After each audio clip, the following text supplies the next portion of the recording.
د چیک پاینټونو سرتیري به ځانګړې روزنه ترلاسه کړي.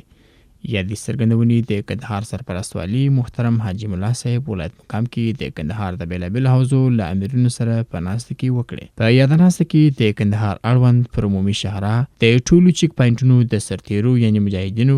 د ځانګړي روزنې له ولس سره د نیک او ښه چلند کولو، د دښمن ژر پیژندلو او د هغوی د هدفونو شنډولو، د امنیت د لا ټینګښت، ګزمو او پیرو منظمولو او نور لارو چارو په اړه هر اړخیز بحث او خبرې وسوې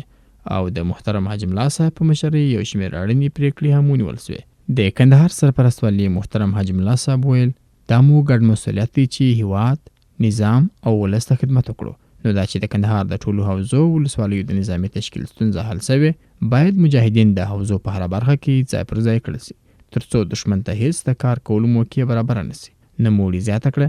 تاسې د کندهار د عمومي شاهراه پر چیک پاینټونو چې هیوادوال ډېر تګ راتګ پر کوي داسې مجاهدین په دنده وګمارئ چې په کار پوه وي، د ښې تجربې خاوند وي، د خلکو سره نیک او ښه چلند کوي او دښمن ته د دښمن، عالم ته د عالم، مشر ته د مشر او سپین ږیرو ته د سپین ږیري په سترګه وګوري او ژر تر ژره یې وپېژني ترڅو د دښمن مخنیوی وکړي او له نورو هیوادوالو سره ښه چلند وکړي. ورپسې د راغلو حوزو امرینو په نوبتي ډول خبرې وکړي او ویل دا ښکاره خبره ده چې زموږ او ستاسې مجاهدین په بېلابېلو برخو کې ځانګړو زده کړو او پوهاوي ته اړتیا لري. دوی وویل دا چې د کندهار تشکیل ډېر سوی، الحمدلله امنیت ښه تامین سوی او لا هم کوښښونه روان دي او موږ شپه او ورځ هڅه کوو چې د ولس امنیت خوندي وساتو ترڅو مو ځورېدلي ولس په ارامۍ او هوسایۍ کې ژوند وکړي.